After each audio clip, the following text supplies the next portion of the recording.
എല്ലാവർക്കും നിംഷാസ് കിച്ചണിലേക്ക് സ്വാഗതം. ഇന്ന് നമുക്ക് പരിപ്പ് കറി എങ്ങനെയാണ് തയ്യാറാക്കണേന്ന് നോക്കാം. പരിപ്പ് കറി എന്ന് പറയുമ്പോൾ പല രീതിയിൽ നമ്മൾ ഉണ്ടാക്കാറുണ്ട്. ഇതൊരു നോർത്ത് ഇന്ത്യൻ സ്റ്റൈൽ ദാൽ കറിയാണ്, അതായത് ദാൽ ഫ്രൈ. അപ്പൊ നമുക്കിത് എങ്ങനെയാണ് നല്ല ടേസ്റ്റി ആയിട്ട് അതുപോലെ തന്നെ നല്ല ഫ്ലേവറോട് കൂടി തന്നെ തയ്യാറാക്കണേന്ന് നോക്കാം. ഇത് ചപ്പാത്തിയുടെ കൂടെയൊക്കെ കഴിക്കാൻ പറ്റിയ നല്ലൊരു അടിപൊളി കറി തന്നെയാണ് കേട്ടോ. അതിനു മുമ്പ് നിങ്ങൾ ആദ്യമായിട്ടാണ് എന്റെ ചാനൽ കാണുന്നതെങ്കിൽ ഒന്ന് സബ്സ്ക്രൈബ് ചെയ്തോളൂ കേട്ടോ. സബ്സ്ക്രൈബ് ചെയ്താൽ മാത്രമേ ഞാൻ ഇനി അപ്ലോഡ് ചെയ്യാൻ പോണ വീഡിയോസിന്റെ നോട്ടിഫിക്കേഷൻസ് ഒക്കെ നിങ്ങൾക്ക് കിട്ടുള്ളൂ കേട്ടോ. അപ്പൊ നമുക്ക് ദാൽ ഫ്രൈ ഉണ്ടാക്കാൻ തുടങ്ങാം. അതിന് വേണ്ടിയിട്ട് ഞാനിവിടെ 1/2 കപ്പ് തുവരപ്പരിപ്പാണ് എടുത്തിരിക്കുന്നത്, തൂർദാൽ. ഇത് നന്നായിട്ട് തന്നെ ഒന്ന് കഴുകിയെടുക്കാം. ഇപ്പൊ കണ്ടില്ലേ, ഞാൻ പരിപ്പ് കഴുകിയെടുത്തിട്ടുണ്ട്. ഇനി നമുക്കിതൊരു പ്രഷർ കുക്കറിലേക്ക് ഇട്ട് കൊടുക്കാം.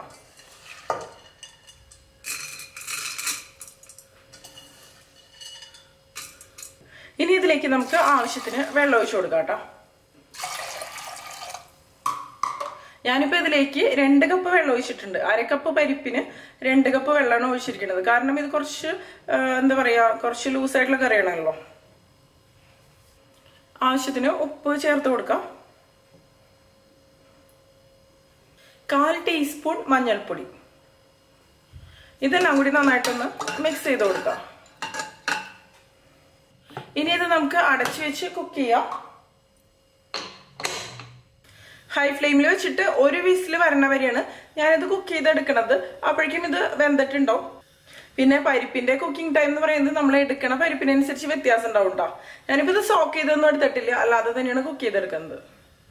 ഇനി നമുക്ക് പ്രഷർ കുക്കർ ഒന്ന് തുറന്നു നോക്കാം കേട്ടോ. കംപ്ലീറ്റ് പ്രഷർ പോയിട്ടുണ്ട്.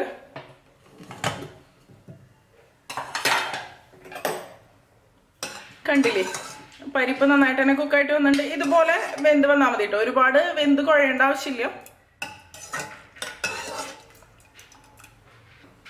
ഇതിനെ മാറ്റി വയ്ക്കാം. ഞാനിവിടെ ഒരു കടായി എടുത്തിട്ടുണ്ട്. ഇതിലേക്ക് നമുക്ക് എണ്ണ ഒഴിച്ചു കൊടുക്കാം. ഞാനൊരു 2 ടേബിൾ സ്പൂണോളം ഓയിൽ ഒഴിച്ചു കൊടുത്തിട്ടുണ്ട് കേട്ടോ. എണ്ണ അല്ലാന്നുണ്ടെങ്കിൽ നിങ്ങൾക്ക് ഇതിലേക്ക് ബട്ടർ ഉപയോഗിക്കാം, അല്ലാന്നുണ്ടെങ്കിൽ നെയ്യ് ഉപയോഗിക്കാം. എനിക്കിപ്പോ ബട്ടർ നെയ്യൊന്നും താല്പര്യമില്ലാത്ത കാരണം തന്നെയാണ് ഞാൻ എണ്ണ ഒഴിച്ചു കൊടുത്തിരിക്കുന്നത്. ഇനി ഇതിലേക്ക് ശരിക്കും ചേർത്ത് കൊടുക്കേണ്ടത് ജീരകമാണ്, അതായത് നല്ല ജീരകം, ക്യുമിൻ സീഡ്സ് ആണ് ചേർത്ത് കൊടുക്കേണ്ടത്. എനിക്കിപ്പോ ജീരകം അങ്ങനെ പൊട്ടിച്ച് ഇട്ട് കൊടുക്കുന്നത് വലിയ താല്പര്യമില്ലാത്ത കാരണം ഞാൻ ഇതിലേക്ക് ചേർക്കണില്ല ജീരകം.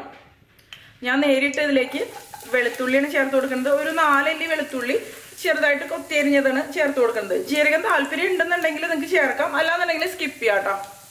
പിന്നെ ഇതിലേക്ക് കടുകൊന്നും സാധനം ചേർക്കാറില്ല. പിന്നെ ഒരു ചെറിയ കഷ്ണം ഇഞ്ചി കൊത്തിയരിഞ്ഞത്.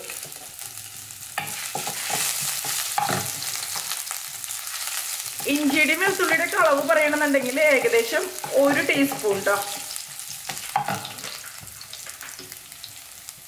പിന്നെ 2 പച്ചമുളക് മുറിച്ചതിട്ട് കൊടുക്കാം.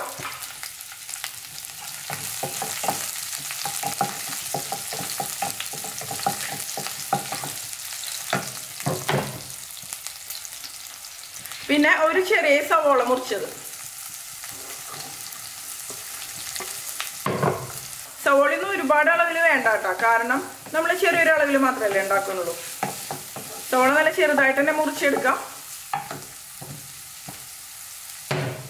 ഈ സവോളയിലേക്ക് ആവശ്യത്തിന് ഉപ്പ് ചേർക്കാം. നമ്മൾ നേരത്തെ പരിപ്പിൽ ഉപ്പ് ചേർത്തിരുന്നു കേട്ടോ. ഇനി ഞാൻ ഇതിലേക്ക് ഒരു 1/4 ടീസ്പൂൺ കായത്തിന്റെ പൊടി ചേർത്ത് കൊടുക്കണം. നന്നായിട്ടൊന്ന് മിക്സ് ചെയ്ത് കൊടുക്കാം.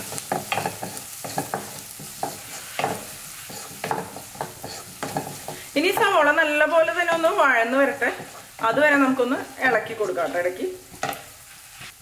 ഇപ്പൊ കണ്ടില്ലേ, സവോള നല്ലപോലെ തന്നെ വഴന്ന് വന്നിട്ടുണ്ട്. ഇത് മതി കേട്ടോ. ഇനി ഇതിലേക്ക് നമുക്ക് 1/4 ടീസ്പൂൺ മഞ്ഞൾപ്പൊടി ചേർത്ത് കൊടുക്കാം. പിന്നെ 1 ടീസ്പൂൺ മുളക് പൊടി, അത് നമ്മുടെ എരിവിനനുസരിച്ച്. ഇതെല്ലാം കൂടി നല്ലപോലെ ഒന്ന് മിക്സ് ചെയ്ത് കൊടുക്കാം. ചിലവർ ഇതിലേക്ക് മല്ലിപ്പൊടി ചേർത്ത് കൊടുക്കാറുണ്ട്, ഞാൻ പക്ഷെ ചേർക്കാറില്ല കേട്ടോ.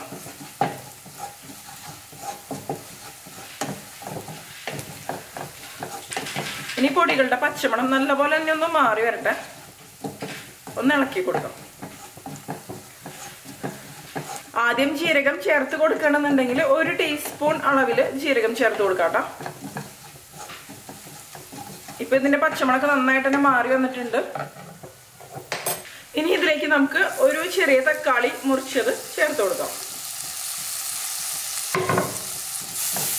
നന്നായിട്ട് തന്നെ ഒന്ന് ഇളക്കി കൊടുക്കാം.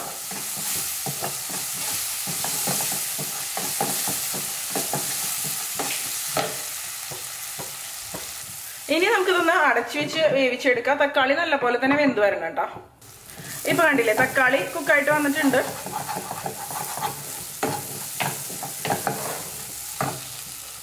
ഇനി നമുക്കിതിലേക്ക് ഒരു 3 വറ്റൽമുളക് ചേർത്ത് കൊടുക്കുക. വറ്റൽമുളക് ആദ്യം ചേർത്ത് കൊടുക്കേണ്ടതായിരുന്നു കേട്ടോ. ഞാൻ ചേർത്ത് കൊടുക്കാൻ വിട്ടുപോയ കാരണമാണ് ഇപ്പൊ ചേർക്കുന്നത്.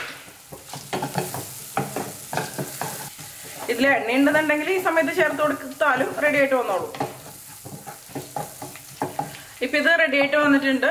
ഇനി നമുക്ക് ഇതിലേക്ക് വേവിച്ച് വെച്ച പരിപ്പില്ലേ അത് ഒഴിച്ചു കൊടുക്കാം. പരിപ്പെല്ലാം ചേർത്തതിന് ശേഷം നന്നായിട്ടൊന്ന് മിക്സ് ചെയ്ത് കൊടുക്കാം. ഇനി ഇതിലേക്ക് നമുക്ക് 1/2 ടീസ്പൂൺ ഗരം മസാല കൂടി ചേർത്ത് കൊടുക്കാം. നന്നായിട്ടൊന്ന് മിക്സ് ചെയ്ത് കൊടുക്കാം. ഇതില് വെള്ളം കുറച്ച് കുറവാണ്. ഞാനൊരു 1/2 കപ്പ് ചൂടുവെള്ളം കൂടി ഇതിലേക്ക് ഒഴിച്ചു കൊടുക്കുന്നുണ്ട്. കാരണം അല്ലാന്നുണ്ടെങ്കിൽ തണുത്ത് കഴിയുമ്പോൾ ഒരുപാട് തിക്കായിട്ട് മാറും. ഇനി നന്നായിട്ടൊന്ന് ഇളക്കി കൊടുക്കാം. ഉപ്പ് ആവശ്യത്തിന് ചേർത്ത് കൊടുക്കാം കേട്ടോ. ഇതിന് നന്നായിട്ട് തന്നെ ഒന്ന് തിളച്ച് വരട്ടെ. ഇനി ഇതൊന്ന് തുറന്നു നോക്കാം കേട്ടോ. ഇപ്പൊ കണ്ടില്ലേ നന്നായിട്ട് തന്നെ തിളച്ച് വന്നിട്ടുണ്ട്. തിളച്ചൊന്ന് കുറുകി വന്നിട്ടുണ്ട്. ഒരുപാട് തിക്കായിട്ട് എടുക്കരുത് കേട്ടോ. കാരണം പരിപ്പ് കറി എന്നൊക്കെ പറയുമ്പോൾ തണുത്ത് കഴിഞ്ഞാൽ അല്ലെങ്കിൽ ഭയങ്കരമായിട്ട് കട്ടയായിട്ട് മാറും. അപ്പൊ കുറച്ച് ലൂസായിട്ട് തന്നെ എടുക്കാം. ഇനി ഇതിലേക്ക് നമുക്ക് കസൂരി മേത്തി ചേർത്ത് കൊടുക്കാം. കസൂരി മേത്തി എന്ന് പറയുമ്പോൾ ഉലുവയുടെ ഉണങ്ങിയ ഇലയാണ്, നമുക്ക് വാങ്ങിക്കാൻ കിട്ടും. ഇതുപോലെ ഒന്ന് പൊടിച്ചിട്ട് കൊടുക്കാം. നല്ലൊരു ഫ്ലേവർ കിട്ടും ഇത് ചേർക്കുമ്പോൾ. നല്ലൊരു നോർത്ത് ഇന്ത്യൻ ഫ്ലേവർ തന്നെ കിട്ടും. പിന്നെ പരിപ്പ് നിങ്ങൾക്ക് നന്നായിട്ട് അങ്ങോട്ട് ഉടച്ചെടുക്കണമെന്നുണ്ടെങ്കിൽ, അതായത് നന്നായിട്ട് അങ്ങോട്ട് കുക്ക് ചെയ്തെടുക്കണമെന്നുണ്ടെങ്കിലും അങ്ങനെ എടുക്കാം കേട്ടോ. എനിക്കിപ്പോ ഈ ഒരു രീതിയിൽ തയ്യാറാക്കുന്നതാണ് ഇഷ്ടം. അത് കാരണമാണ് ഞാൻ ഇങ്ങനെ ഒരുപാട് അങ്ങോട്ട് വെന്ത് കുഴണ രീതിയിൽ പരിപ്പ് വേവിച്ചെടുക്കാഞ്ഞത്. ഇനി ഞാൻ ഇതിലേക്ക് അവസാനമായിട്ട് മല്ലിയിലയാണ് ചേർത്ത് കൊടുക്കുന്നത്. നോർത്ത് ഇന്ത്യൻ സ്റ്റൈല് കറിയല്ല, അത് കാരണമാണ് മല്ലിയില ചേർക്കുന്നത്. അതിനുശേഷം ഞാൻ ഫ്ലെയിം ഓഫ് ചെയ്ത് കൊടുക്കുകയാണ്.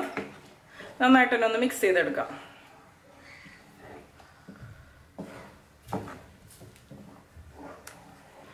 ഇപ്പൊ കണ്ടില്ലേ നമ്മുടെ ദാൽ ഫ്രൈ റെഡി ആയിട്ട്. ദാൽ ഫ്രൈ എന്ന് പറയുമ്പോൾ ഒരുപാട് അങ്ങോട്ട് ലൂസായി മാറരുത് കേട്ടോ. അത്യാവശ്യം തിക്കായിട്ട് തന്നെ വേണം, എന്നാൽ കുറച്ച് ഗ്രേവിയോട് കൂടിയിട്ട്. അങ്ങനെയാണ് സാധാരണ ദാൽ ഫ്രൈ ഉണ്ടാവുക. അപ്പൊ എല്ലാവരും ഉണ്ടാക്കി നോക്കിയിട്ട് നിങ്ങളുടെ അഭിപ്രായങ്ങളൊക്കെ ഒന്ന് പറഞ്ഞോളൂ കേട്ടോ. ഇത് ചോറിന്റെ കൂടിയും അതുപോലെ ചപ്പാത്തിയുടെ കൂടിയൊക്കെ നല്ല അടിപൊളി കോമ്പിനേഷൻ തന്നെയാണ്. ഇപ്പൊ കണ്ടില്ലേ നമ്മുടെ ദാൽ കറി നന്നായിട്ട് തന്നെ തണുത്ത് വന്നിട്ടുണ്ട്. തണുത്ത് വരുമ്പോ ഇതുപോലെ ഇരിക്കണം. നല്ല ഫ്ലേവറോട് കൂടിയ നമ്മുടെ ദാൽ കറി റെഡി ആയിട്ടുണ്ട്. നിങ്ങൾക്ക് എന്റെ വീഡിയോ ഇഷ്ടമാവുകയാണെങ്കിൽ നിങ്ങളുടെ ഫ്രണ്ട്സിനും ഫാമിലിക്കൊക്കെ ഒന്ന് ഷെയർ ചെയ്ത് കൊടുത്തോളാം കേട്ടോ. പിന്നെ ലൈക്ക് ചെയ്യുക. അതുപോലെ നിങ്ങളുടെ അഭിപ്രായങ്ങളൊന്ന് കമന്റ് ചെയ്തോളാം കേട്ടോ. മറ്റൊരു അടിപൊളി റെസിപ്പി ആയിട്ട് നമുക്ക് വീണ്ടും കാണാം.